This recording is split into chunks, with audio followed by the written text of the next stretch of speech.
Em nosso quadro especial sobre direito do consumidor, as dicas na hora de comprar um imóvel na planta. A gente chegou a hora de descomplicar o direito em nosso quadro especial. E o assunto de hoje é justamente a compra de imóveis na planta. Você sabe todas as regras?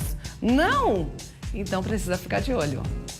Olá, eu sou Tomás de Figueiredo Ferreira, sou advogado e agora nós falaremos um pouco sobre aquisição de imóveis na planta.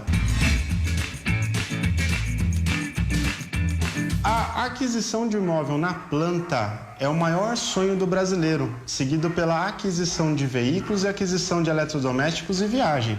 Então, é muito importante, nesse momento tão aguardado e tão esperado, que se tome alguns cuidados, algumas ressalvas para adquirir esses imóveis ainda comercializados na fase contratual.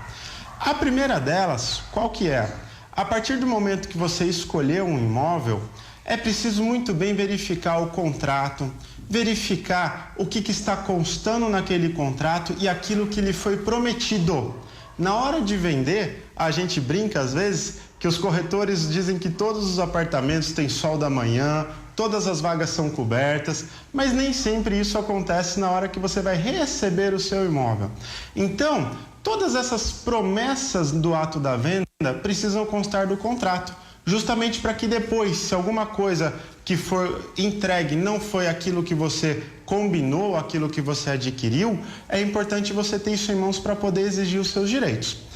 Ainda no momento da celebração do contrato, o que você precisa saber? É importante lembrar que aqueles valores que constam a título de entrada, a título de parcelas anuais e parcelas mensais e o saldo residual, tudo isso daí será corrigido monetariamente.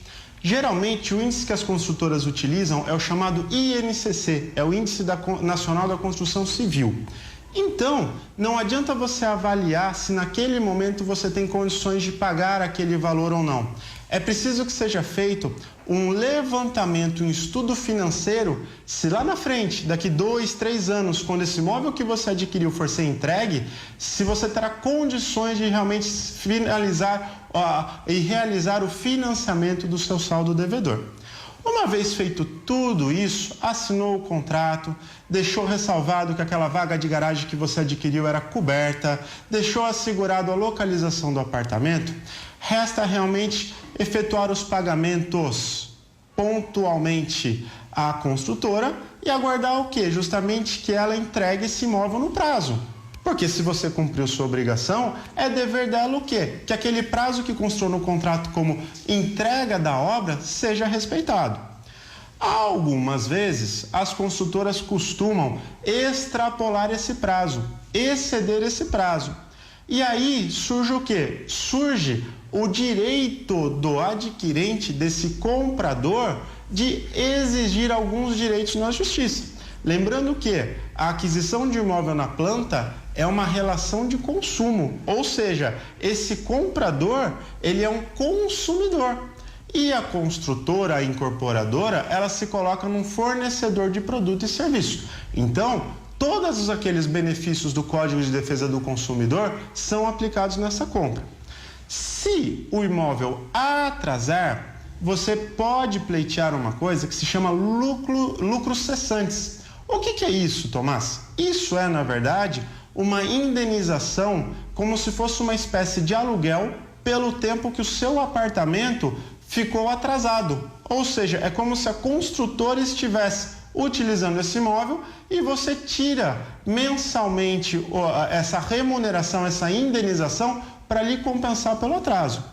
Tem muita gente, em determinadas situações, que fez essa aquisição já postergando ou lançando a data da entrega para outros planejamentos pessoais, seja para um casamento, seja para a chegada de um filho e assim por diante. Então você imagina a situação daquela pessoa que comprou o imóvel para casar e foi morar com a sogra. Nesses casos, e caso a caso, nós temos a situação que é possível ainda, em virtude do atraso na entrega, pleitear indenizações por danos morais. Ou seja, aquele atraso da construtora extrapolou o razoável e começou a lhe trazer problemas no dia a dia.